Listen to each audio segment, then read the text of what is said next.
So what you're seeing is the website for the Design Portfolio Review. Hopefully you've been able to take a look at it, and you know that sign-ups are coming up next week. So the way the program works, if you're unfamiliar, is that we do have students sign up for meetings with companies in advance. So that will be taking place starting next Wednesday evening, March 9th at 6 p.m. And you'll sign up also, there's a second day of signups as well. And that is what we're going to start to talk about tonight, is how to prepare for the sign-up process, how to prepare to attend the event, what that sign-up process is like in detail so you feel comfortable and understand it. Also to think about, we'll talk this evening about what is appropriate and possible to talk about with employers. What are their expectations of what students are going to bring to the event? What are your expectations about what employers are going to bring to the event? We're also going to talk about kind of basic things like how should you prepare to present yourself, literally, like how do you dress for this kind of event. It is all remote, so again, it's a little different than being in person in a variety of ways, but still the kind of etiquette of dress and professionalism is still a big part of this. And then we're going to talk also about how to follow up after your meetings, with employers, and also the kinds of questions, as I mentioned a second ago, that are really great to ask in this moment. So one of the first things that I would say that you can do in preparation for the event, of course, is to look at the event website, the Design Portfolio Review website, and take a good look at the companies that are in attendance. So a really handy feature of the website is that you can scan that list for the majors that these companies are interested in meeting with. So of course, looking for your major makes a lot of sense because that's where you would begin.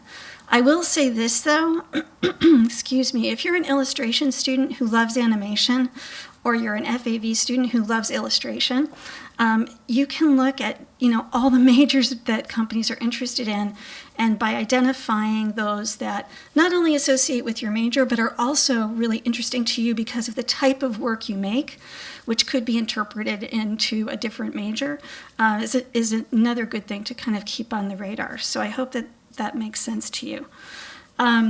I want to just give you kind of point of view on some of the markets being represented at the Design Review because it's another really good way to think about who you might want to meet with.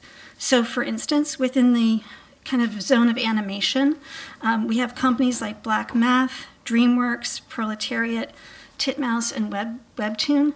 So DreamWorks is probably a very familiar name. It's a large commercial feature studio. And a company like Black Math might be less familiar to you.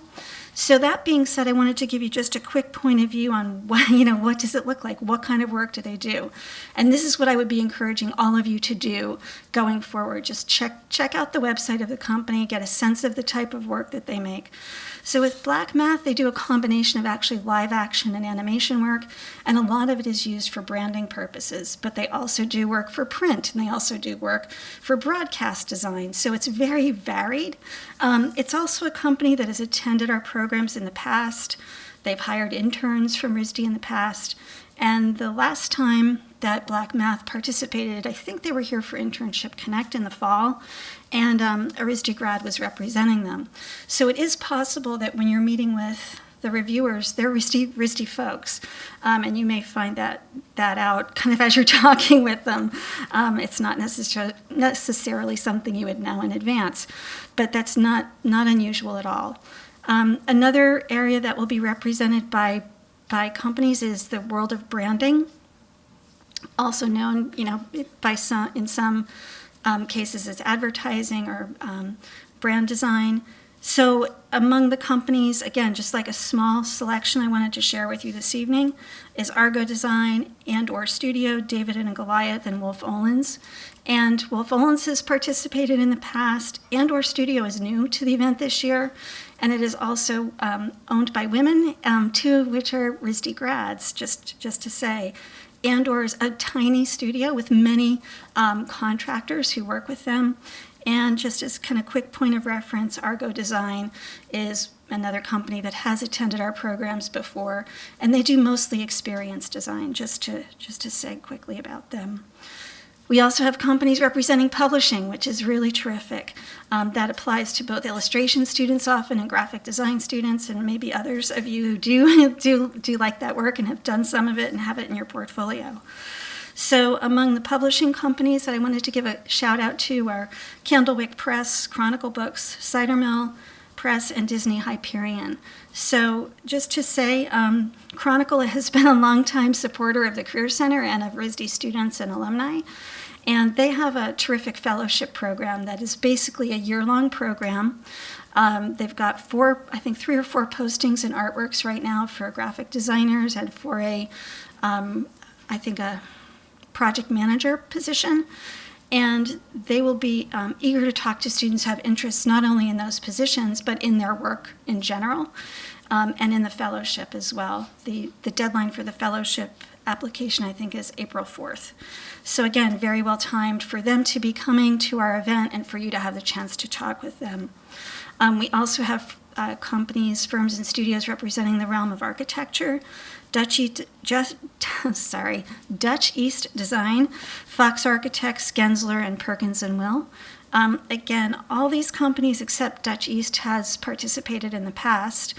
And just a quick glance at Dutch East, they do a lot of hospitality, restaurant, and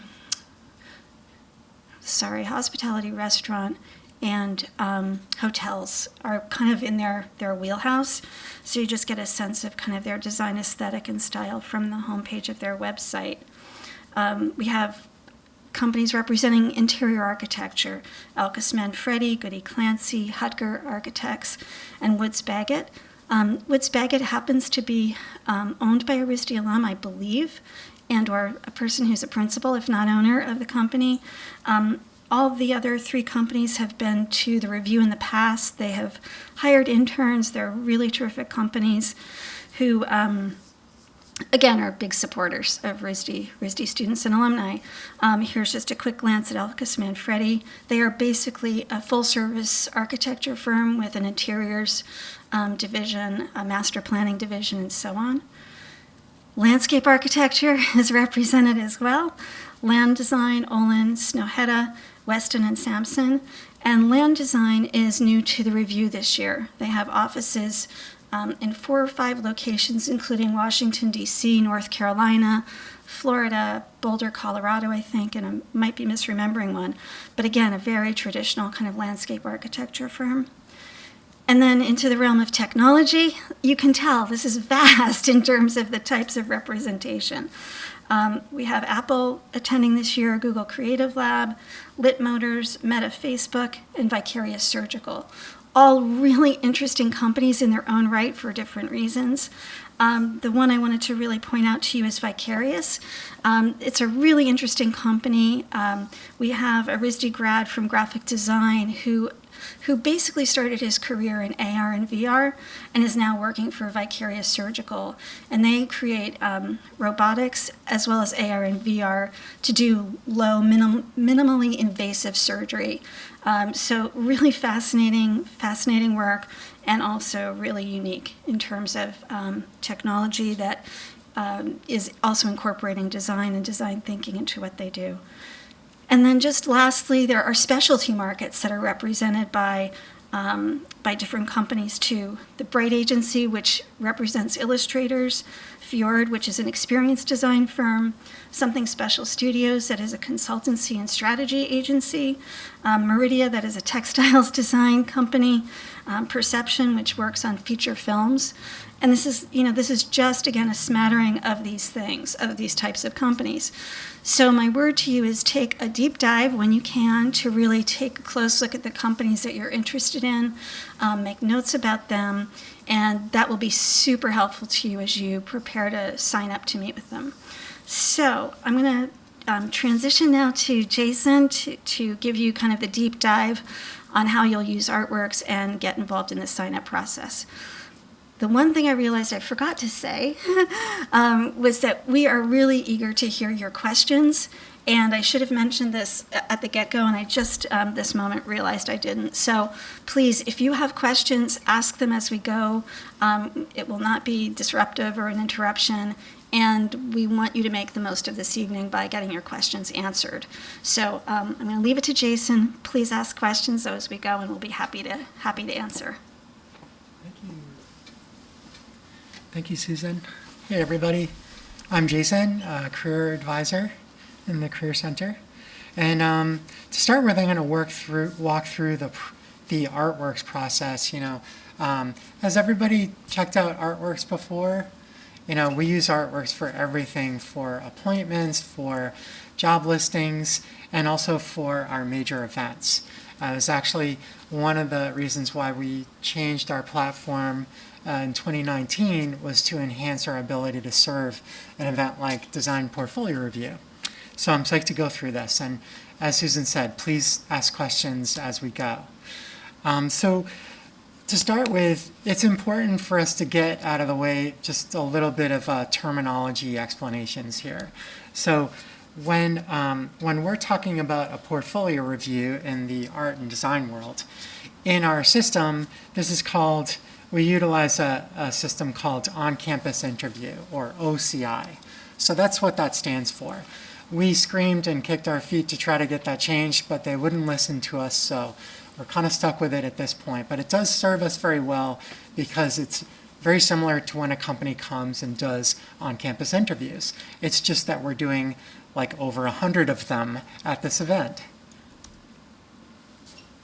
When we talk about a portfolio review time slot, in the system it's treated as an interview time slot. And this may seem trivial, but as we're throwing around this term with interviews, this is what you want to look for when you're going into the system to get a time slot. And lastly, and this is really important, we want you to be able to send your resume to reviewers even if you don't get on their schedule. And in order for us to facilitate that, we use the apply feature. So when you apply to DreamWorks and you aren't able to get in their schedule, we'll get into this more later, but rest assured we will be sending along your information to DreamWorks. And it's one of the great values for DreamWorks to come away from this event with lots of folks that are interested in them. All right, so what can we do before getting into the sign-ups? Because this is an event where it's first come, first serve. So we wanted to make sure that we gave equal access to all students. And so to do that, we have to make this like a first come, first serve scenario. These review times fill up quickly. We've got a limited number of representatives that come from each of these companies, and they only have so much time to give us. Of course, they'd love to give us days and days on end, but that's just not realistic. So in order to facilitate this, you're kind of competing for a slot on different schedules. So preparation will help you to be more focused and targeted in your approach and getting on the schedule. So it's great that you're here tonight to get the inside scoop on all of this. Creating a top list of companies will definitely speed up your process. That way you know exactly where you're going when you're running into the system to get onto a schedule. Getting your resume loaded in your Artworks profile is a really good idea. This is something that many of you have probably already done because it's one of the first things that the system asks you to do when you're going into the system. But you may have an updated resume that you want to make sure is in there. So definitely get that out of the way before the signups come up. And if you need to miss class for the sign-up process or for the portfolio review, which isn't likely because these events are happening very late now. For the portfolio review, it happens from 6 to 9 p.m. But just in case, we want to make sure that we're being courteous to your classes and to your faculty. So just notify your instructor if anything like that comes up. One of the ways that you can build a favorite list is actually to use the favorite feature. And so here next to the Toast portfolio review, you can see that this red heart has been clicked. So as you're looking in our system at the companies that are participating, this is one of the ways that you can track the the OCIs, or the portfolio reviews, that you're interested in.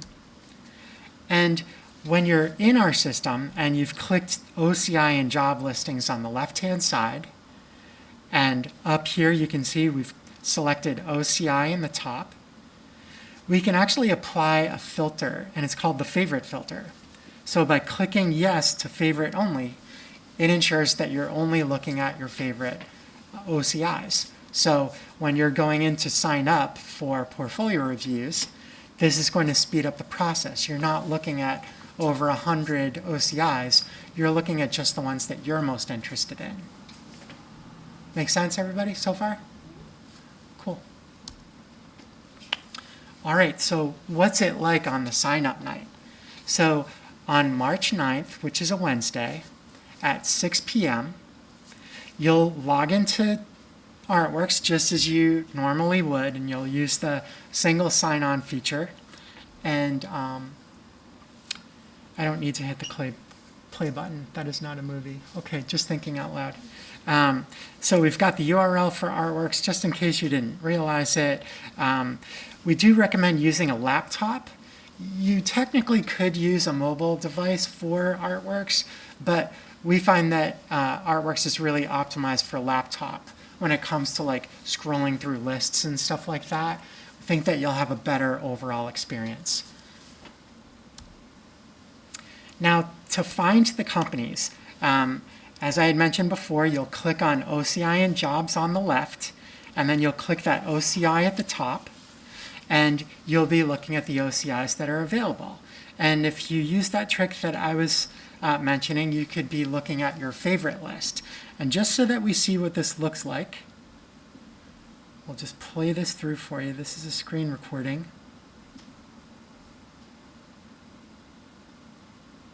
So to start that over again, you'll click on the OCI, and then you'll be looking at the OCI with the company name, and you can hit the apply button, and you'll see that you can use your resume, and that will be submitted as you apply to that OCI.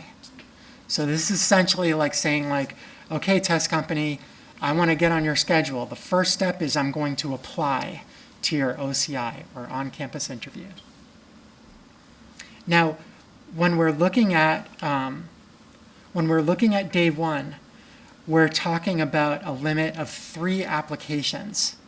So we've always made a conscious decision to open up 3 spots for each of you on the first day, and this way there's more spots to go around. So if you were unfortunate and couldn't make it to 6 p.m. on the dot to do signups, we wouldn't want all the spots to be gone, so we try to distribute the love a little more evenly, and so we limit it to 3 applications. Now, to book an interview, so this is picking up where we left off. We've hit that apply button for the OCI that we like, and now you get the opportunity to book or to select a time. And so what happens next is we can see all of these time slots that have loaded for a given OCI. So this is like the schedule that we're looking at, and we want to get a spot on the schedule. Can I go full screen, please? Sorry, I'm not sure why it isn't going full screen. But essentially the information that's in here are the time slots and then whether or not they're available. So right now we're looking at the best case scenario. Every single interview slot is open with a blue button. What you will most likely see though, because this is just a demo, is that you'll see that there are blue buttons missing, and that means that the time is taken. If you get to a schedule that's full, you won't see any blue buttons. There won't be any times available, okay? So you would select the time that works for you, and you click that button to select the time. The system says like, are you sure? You say like, yes, give me that time. And then you get a confirmation that says success, you've gotten the time. You'll also get an email notification just to make sure that it's all settled. Yes, please. If all the time slots are booked, then that means your resume is just going to be sent to them and you won't get to do an interview unless anything opens up? That's correct. Yep, and the question, just to repeat that, was if you see that the schedule is full and there are no time slots to choose, does that mean that there are no time slots available and that your resume has been submitted because you applied to that OCI? And yes, the answer is yes, that's true. Yes? If you don't get a time slot, does that still count as one of your 3 applications? Awesome question. You're carrying me right to the next point. The question was, do you give up an application? Yeah, pat yourself on the back. Awesome. Do you give up one of those 3 applications if you apply to a schedule that's full? Yes, you do. And that's a drag, right? Because we don't want to waste one of our 3 spots. So you can withdraw an application if you don't get onto the schedule. And this process is also very easy. So you're looking at the OCI, and here we're looking at the OCI, and at the top it shows a couple of different options. One of them is withdraw application. So all you do is you click that button to withdraw your application, and you say yes, withdraw. And now you earn back one of your applications, and the system will let you know that. Does that retract you sending your resume to them also? It does. However, don't worry. And this is also, I really love that question too, because when we get to the following day, on Thursday, we remove that limit for applying to OCIs. So we say that you can book up to 5 more interviews, but you can apply to as many as you wish to indicate your interest. So if you've got like a dozen companies that you're really excited about, by all means, on Thursday, go ahead and apply to all 12 of them. And that way you know that we'll be sending your resume info to them and we'll encourage them to follow up with you. Yes? At the interview session, I think I remember there were some companies that would only do 1 day. They were like only on the first or the second day. So what's the case for that? Will we still be able to send our resumes to one, like on the first day if they're not coming on the second day?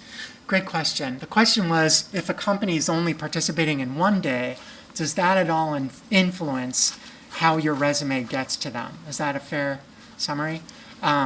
So that has no effect on the application. Even, some people customize their schedule, so they're only available for 2 hours in a given day. Doesn't matter. If you apply, your resume is going to that representative and that company. Thanks for your questions. So we recommend booking up to 5 more additional interviews maximum. We see that a lot of people don't book that many. I mean, to get a handful of portfolio reviews from this event is incredibly valuable, and it gives you plenty to work with. I think that going with more than that can risk not actually being able to manage so many portfolio reviews. And the last thing that you want to do is book a portfolio review with a busy employer and not show up for it, or not be able to make it to that portfolio review, or squander an opportunity that another student could have utilized. So really try to be, and from what we see, most everybody plays it cool. They get a fair number of portfolio reviews. They have a great experience, and they're courteous to everyone. And that's one of the things that's a hallmark of RISD to begin with. But I just wanted to mention that. That's part of the reason why we mentioned this limitation. Yeah. Does the system automatically kind of book out a time for you? So if on the first night you select a 7 p.m. or so, and you go to select your second interview, will it remember that time slot for you and not let you book it like that same time slot in case you forgot? Are they great or what? My work here is done. So as a matter of fact, you would think that a robust system like this would prevent a conflict. However, the system does not prevent conflicts. And we've hollered and screamed at our platform to resolve this, but you do need to be careful. You cannot, you want to be very careful of booking in a conflict. And as a matter of fact, just to help you, we'll be monitoring the system, and if there is a conflict, we will remove the conflict after an hour. So you've got like a full hour to be working it out, okay? Thanks for asking. All right, so we've talked about this, but just to make sure that it's totally clear, you've done your part to try to get on schedules. You've gotten all the spots that you can. Now you're really shifting into like network mode. You've got this opportunity with over 100 companies that are amazing, that are participating in this event. Why not try to engage with them and apply to their OCI so that they're receiving your resume? Okay, so I've already shown you how to do it. The signups will close on the second day, so Thursday the 10th, almost at midnight, so 11:45. So you've got plenty of time to get those applications in. And the Career Center, if you were to see our emails, we are actively engaging with all employers that participate. They hear from us twice after the event to welcome outreach from students or to reach out to you directly if they wish. We've heard many instances of students making contact with companies, having a new conversation and a new connection. And we'll get into more of that later. But it is like a huge value to this event, both for employers and for students. And then to find your interviews or your portfolio reviews, there's an upcoming pane in Artworks. You'll be able to see them coming up in there. So that should help you to manage your schedule. You'll also have email confirmations that'll also be helpful to you. Okay, so we've talked about the technical side. And I'm sorry that we spent a lot of time on that, but it's one of those things that, like, by knowing how to work with the system, it just makes it smoother. Now we can focus on the good stuff, which is like, how do you prepare for this experience, like as a student? So there are things that you can do to prepare your pitch. Like when we say pitch, we mean like you open up that Zoom window, you're in front of an employer who's got a wealth of knowledge and ready to engage with you. Let's be ready. Consider your goals that you have as a student for the coming year. Consider what your passions are and your key skills, especially ones that are relevant to the company that you're talking to. Be prepared to summarize. It's hard for us to look at ourselves and be definitive. It's like one of the biggest challenges is like how to describe yourself quickly and efficiently. But this will really pay off for you in getting more out of the experience by getting your point across efficiently. You can practice it with your friends too. That'll really help you to iron out the details. Let them be critical of you so that you know like where the rocky spots are in your pitch or your explanation. And be prepared to ask good questions to get even more out of the experience. Of course, you want to share what you're about and what you're capable of to the employer, but you should also be kicking the tires and learning more about the companies that you're meeting with and the industries that you're curious about. And if you're being yourself, you're doing it right. Like, I've talked to some folks that feel like they need to script out what they're going to say or rehearse or whatever. And yes, you do want to create a pitch, but like if you're being yourself, that is the best possible thing that you can do in these situations. A reviewer wants to know what you're like. They want to know what your real, authentic personality skills are. So I hope that makes you feel better about this process. If you're just being yourself, you're doing it right.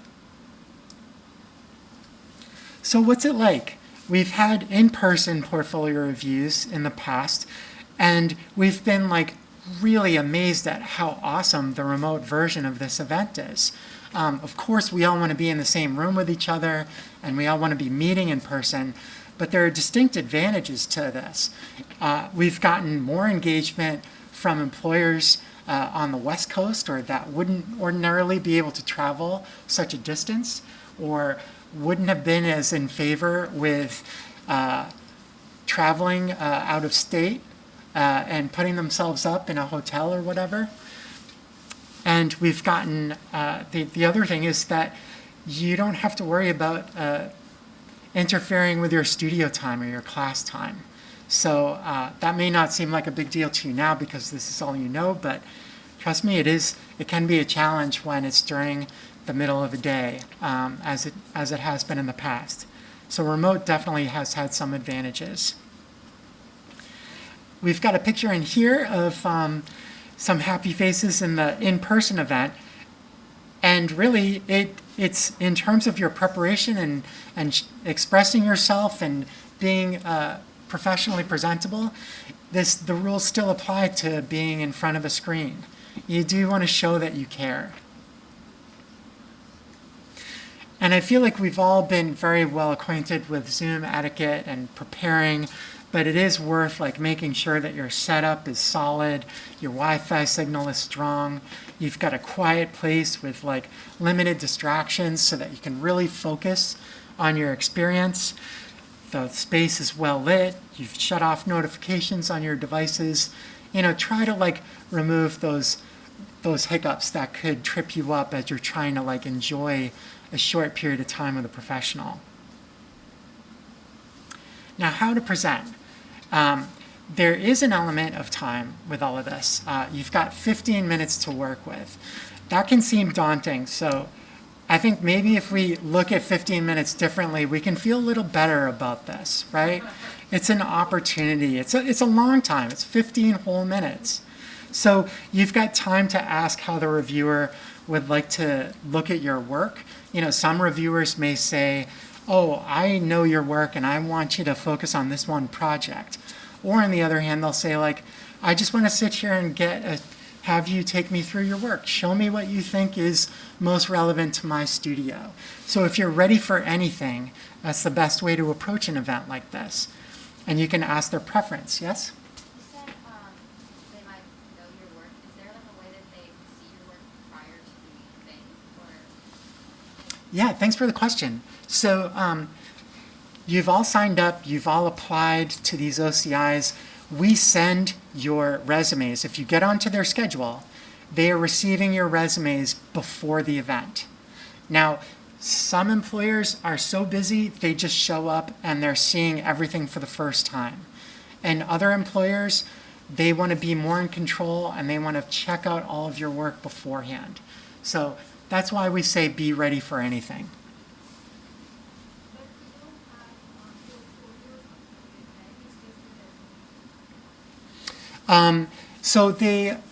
That's a great question. The question was do they have your portfolios? Well, in your resume, if you've got your portfolio URL, then they can check out your portfolio in advance. Thank you for the question, because I should have mentioned that. I think the other part of that, Jason, was can you upload your portfolio as well as your resume, if I understood. Oh, thank you. You do have the ability to, and the question was can you upload your portfolio to your profile? There is a file size limitation, so you can upload a portfolio sample if you wish. It does have a 5 megabyte limit. But if you have the option to share your portfolio URL, obviously that can be more accessible for an employer. Awesome.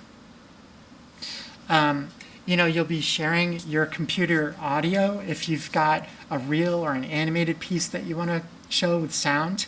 And any chance that you get to show similarity between your work and the work of the reviewer that you're meeting with would be a very smart idea.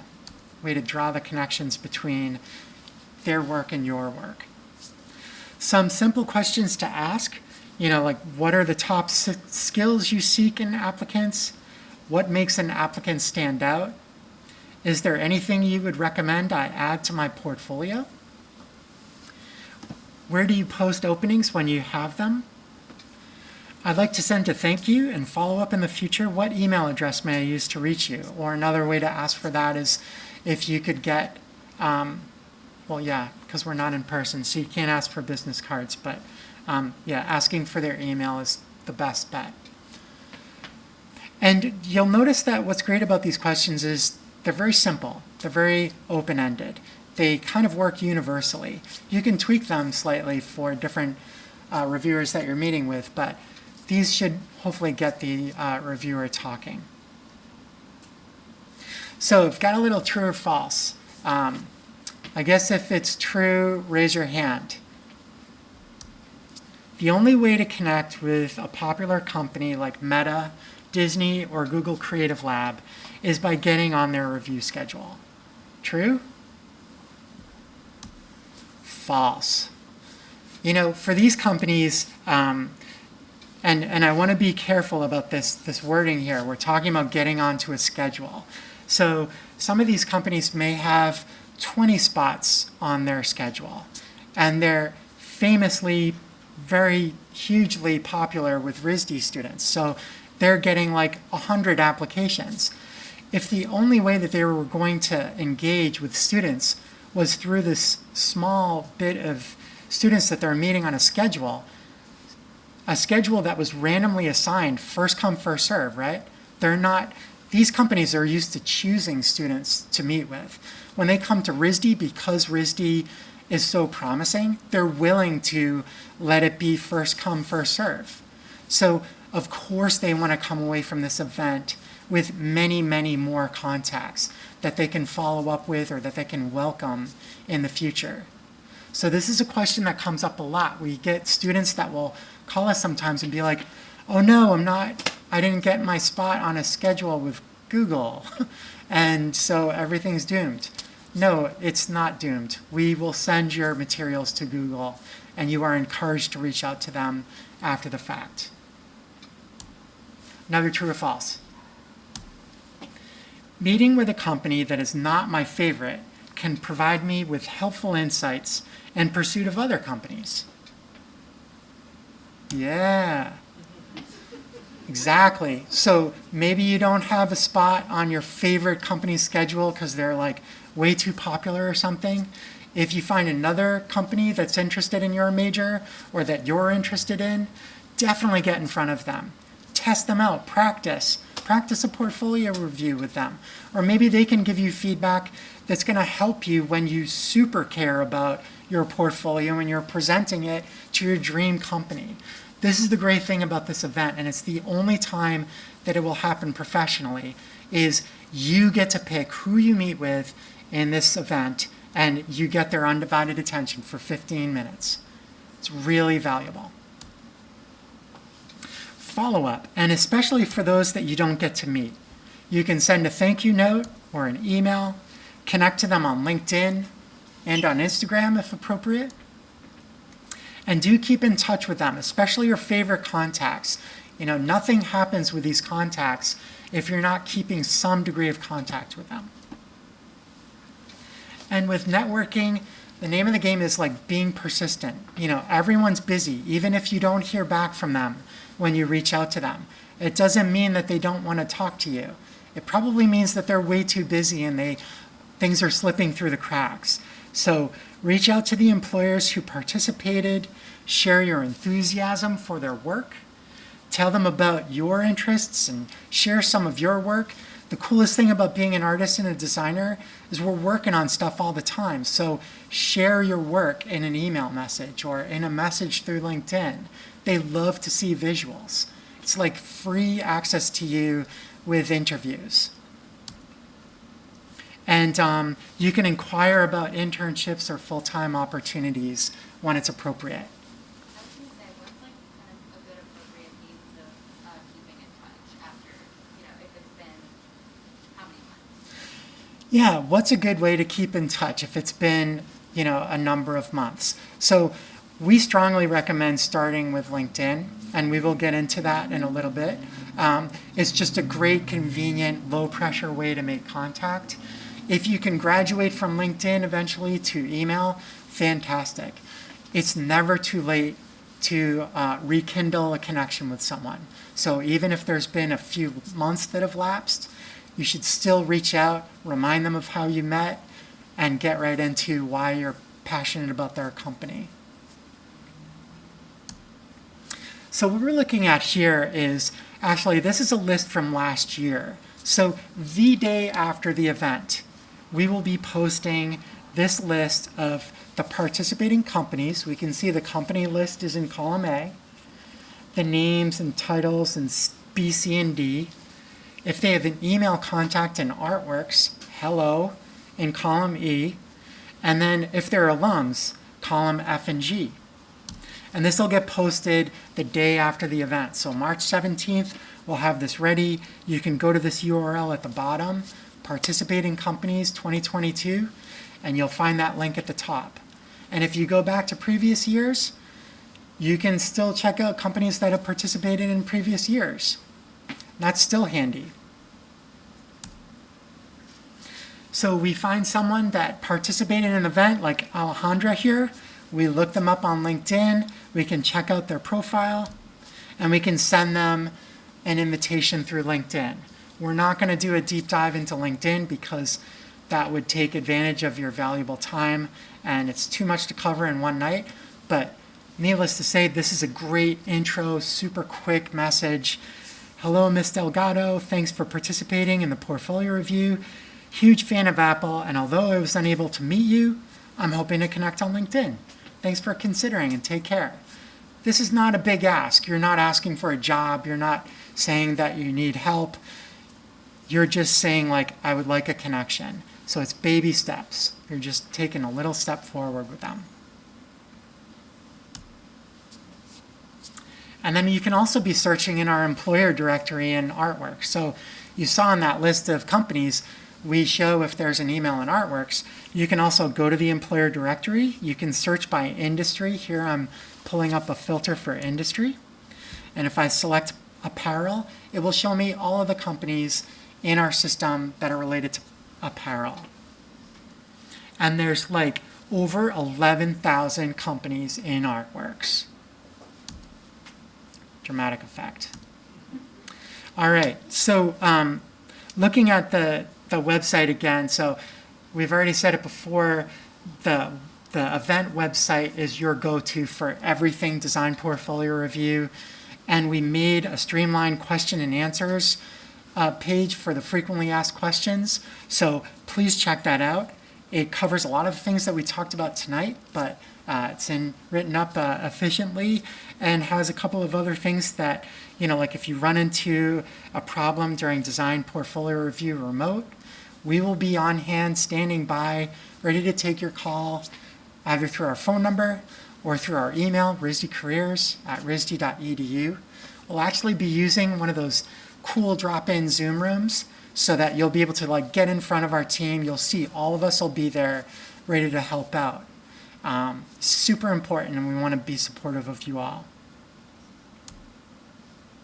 Yep, student FAQ. And we're here to support you outside of the event as well. We've got drop-in advising hours. I've seen a lot of familiar faces, so many of you know, but we've got drop-ins running from 9 to 1 on Monday and Friday, and 11 to 1 Tuesday through Thursday. No appointment required. You show up and you get 15 minutes, and you can get any of your questions answered. So this concludes the presentation portion, and we want to take any questions that you guys have. So this is like a concern I have. So I'm aware that there are some companies that are attending that has already completed. They're accepting applications for internship on other portals or career website. So are they actually looking for more potential candidates at RISD, or are they just giving us feedback on our portfolio? Mm-hmm. Yeah, it's a great question. And I think it's hard to say definitively, yes or no to your question. Yes, they're just here for portfolio review, or no, they're not looking.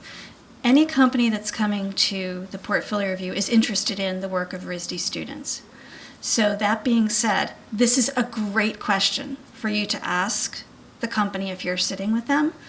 I want to emphasize a couple of points Jason made in the presentation, which is to say, in artworks, we're calling these portfolio reviews on-campus interviews, but they are not interviews in the traditional sense of the word of you've applied for a position and now you're being interviewed for consideration of that position. So because it is not an interview and it is a portfolio review, and the companies attending know that they are not obligated to hire, we don't call it a job fair. We tell them students are going to ask you questions such as, the things that Jason mentioned earlier, these kind of open-ended questions about working for them or how to apply to them or what's missing from your portfolio and so on. So I think if you've observed that a company that you're interested in has been posting their positions and they said the deadline has passed on them, or that that's true because you've been following that, you can say that. I saw that you had a position posted. I know that the deadline was March 10th, and I'm just curious if you're still considering applicants and if you would, be able to share that with me. So then you know. The next question to ask would be, when will you be hiring again? If they said yes, well, unfortunately, but we wanted to come to RISD, so on and so forth. Then the next question would be, great, I really appreciate knowing that. When do you generally post your positions? When should I be prepared to apply next time? So there's just everything to be gained from asking that question, up front. Yeah, thank you for asking that question. It's great. Yeah, other questions? Okay. Yeah, so we have 15 minutes with them, and we have a portfolio that is tailored to them, but do we want a lot of projects and then they get to talk about all of them, or a few projects and then tailored to them? Just if you could talk a little bit about what I'm actually trying to do in terms of portfolio. Yeah, it's a really good question.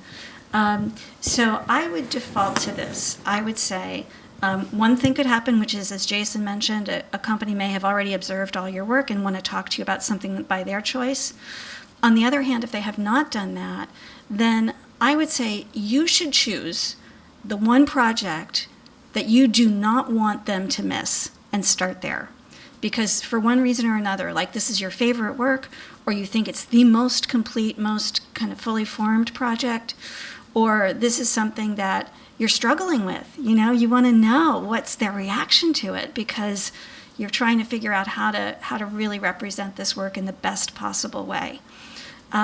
So in a sense, this is all about you, and I say that, with the spirit of just concern for your career development. This event is really about you learning from the experience, and it is as educational as it is a networking opportunity. So if you had 1, 2, or 3 projects that you really are,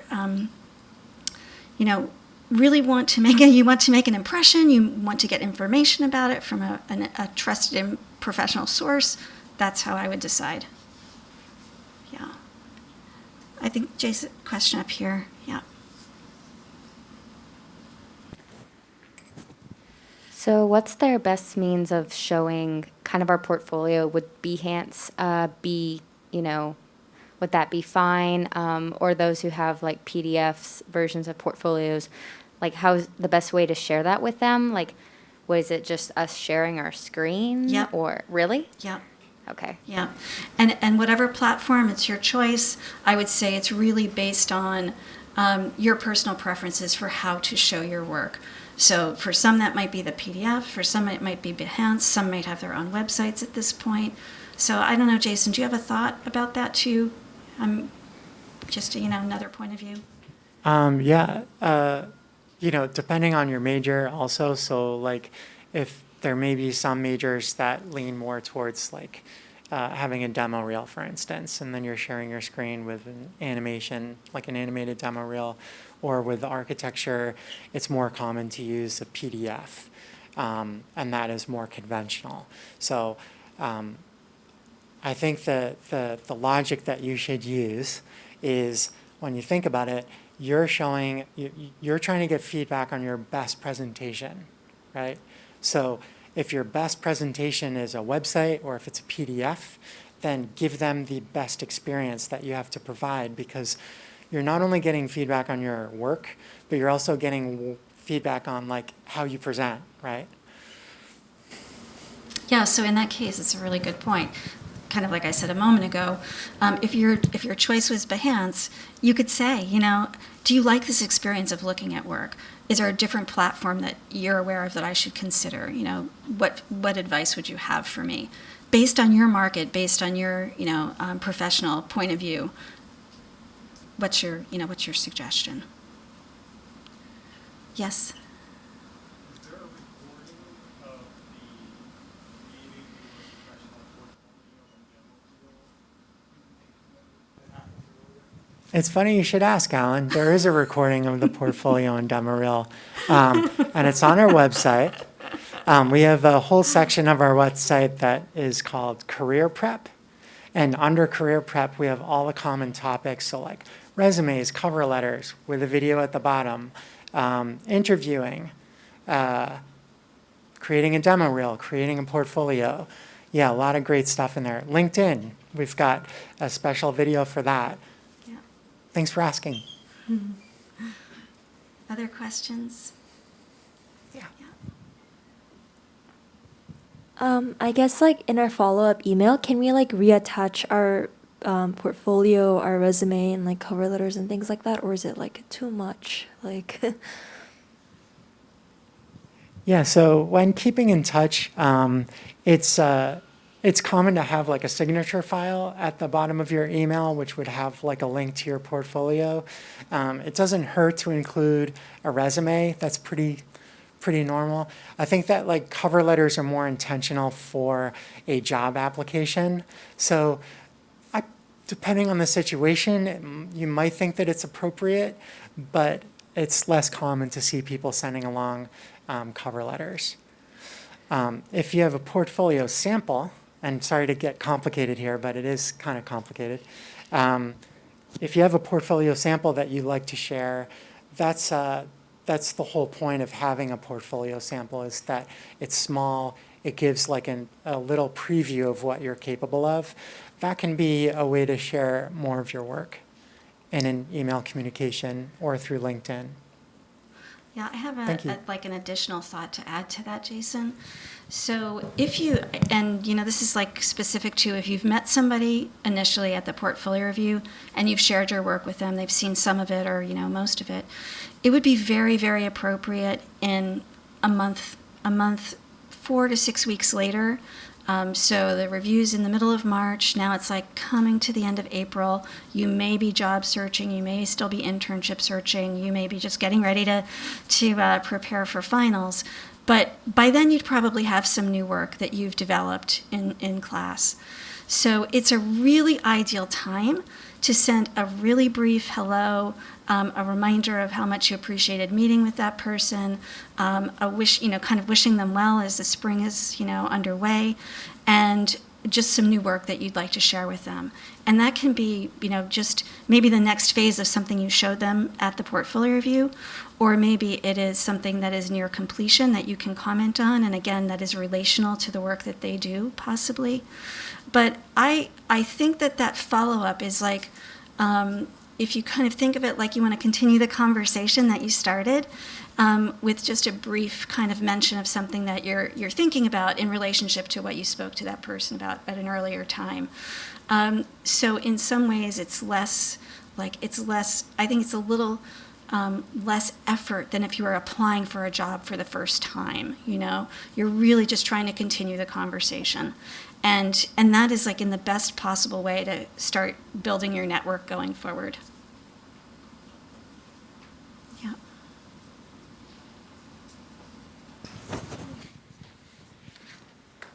Thanks. So what would you say the difference is? This is going back to like the elevator pitch, like your opener. Mm-hmm. What would you say the difference is, if there is any, between this elevator pitch and like an elevator pitch you would give at a career fair? Oh, great question. So I think of it as like a personal introduction, and in that way maybe it's a little bit different because I would think maybe I'm not sure what the difference is between a career fair and portfolio review exactly, but the impact you want to have is to help that person to get to know you pretty quickly. And that's in effect what a pitch is, to get to know you and to get to know your work. So I think it is about just the delivery of that. So when I think of a pitch, I think of like, you're talking to, an audience of people that are, listening to this presentation that you're giving. You're talking to an individual, and I think you have to just kind of meet them where they're at, right? So your introduction is often going to include, my name is, I'm this year in school, I'm from this academic department, and this is what my focus has been on my work to date. And that begins to give a point of view about who you are, where you're coming from. And then if there's something that you're really interested in. So I think about students that I meet with that are CTC concentrators, for instance, and they will say that, it's kind of part of who they are. So in addition to their major at RISD. So if you think about like what are the most important parts or distinctions about me and my background, that is part of the pitch, so to say, but it's also this personal introduction.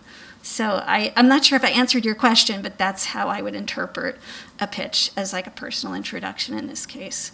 The point Jason made about the difference between a career fair in the sense of like you're walking into a room full of people and you're sort of like a trade show experience. This is like on this, very intimate, one-on-one on a screen. You're literally like talking to one person in silence of, hopefully things around you. So there is that expectation, I think, of you're building that relationship in that way, which is different from like there are three people over here and there are three people over here, and I'm trying to talk to this person at the table that's surrounded by others, So just, that's my opinion. I don't know if Jason has anything to add to that, but. Yeah, I think that's a really interesting question. They may be the same. You may give the same pitch that you would in an elevator as you would before a portfolio review. To me, it would differ if you have something specific in mind that you're seeking input on with your portfolio. That could be one thing that should be part of your pitch because you've got like this objective. This is kind of an unusual situation because most of the time you're either interviewing or meeting somebody for the first time. And in this case, you're actually getting input from them about how to improve. That rarely happens out in the world. Usually an employer interviews you, they may have a gripe about your work, but they're not going to tell you. And that's a missed opportunity, but it's something that you can take advantage of with this event. Thanks for the question. Really good points, Jason. Yeah, other questions out there? Well, awesome questions. And like everything that we do, if you leave this event and you know that would love to see you in the Career Center through drop-ins or through an advising appointment, we can do any of these things one-on-one, really personalize it for you and your own goals, So I hope that you all keep that in mind. Yeah. Thanks for being here, everybody. Yeah, thank you. Appreciate it.